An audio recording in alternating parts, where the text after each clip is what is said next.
Որքան էլ միջազգային հանրության թվացյալ ճնշման տակ ժողովրդագրական զարգացումների իմիտացիա է արվում, միևնույն է, եթե երկրում օրենքի գերակայություն չկա, ընտրությունները կեղծվում են, նման կարծիք հայտնեց պետական կարիքների զոհեր հասարակական կազմակերպության նախագահ Սեդրակ Բաղդասարյանը։ Վերջինս համարվում է Հայաստանի Հանրապետության քաղաքացի, սակայն պատկանում է հաշվառում չունեցող անձանց թվին եւ զրկված է ընտրություններին մասնակցելու իրավունքից։ Սեդրակ Բաղդասարյանն ընտրացուցակում իր անվան բացակայությունը համարում է օրենքի խախտում, որի համար դիմել է դատարան։ Դատարանում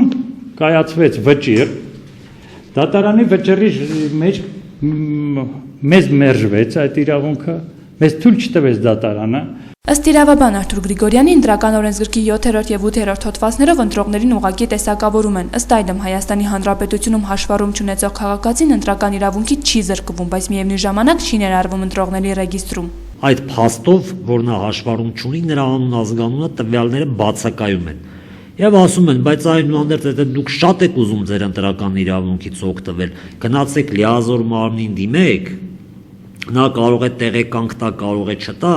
եթե տեղեկանք չտվեց, նոր դիմեք դատարան, դատարանն էլ կորոշի ձեզ ընտրական իրավունք տալ թե չտալ։ Արթուր Գրիգորյանի կարծիքով ընտրական ինստիտուտի կայացման համար անհրաժեշտ է նախ փոխել ազգային ժողովի կազմը։ Նա անդրադարձավ նաև դատական համակարգին, նշելով, որ այն իշխանության կամակատարն է։ Դատարանների շենքերը բարելավվել են, դատավորները պատմուճաններով են դուրս գալիս արդարադատություն իրականացնելու, Հայաստանի Հանրապետության դրոշը կա, բայց բարելավում որպես այդպիսին շատ չափազանցված կլինի ասել, եթե մենք խոսենք արդարադատության իրականացման որակի մասին։ Սեդրակ Բաղդասարյանը համաձայնեց իրավաբանի դատական համակարգի նկատմամբ արտահայտած տեսակետի հետ, միևնույն ժամանակ նշեց, որ պայքարելու է այնքան ժամանակ, մինչև վերականգնվի իր իրավունքը։ Հետամուտ ենք լինելու այս խնդրի վերաբերյալ, դիմելու ենք Միացյալ Ազգերի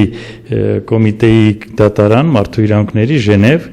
որ ինչ իրավունքով եւ ինչու է ես զրկվել այդ իրավունքից։ Տարօրինակ է, երբ արդար ընտրությունների անհրաժեշտության մասին խոսում են մարդիկ, որոնք անձամբ են կազմակերպում ընտրագեղծարարությունները, նշեց իրավաբան Արթուր Գրիգորյանը, ավելացնելով դա իր անմիջական ազդեցությունն է թողնում ընտրությունների որակի եւ արդյունքների վրա։ Էմապալյան, Մարտուն Գրիգորյան, Գալանյուս, Երևան։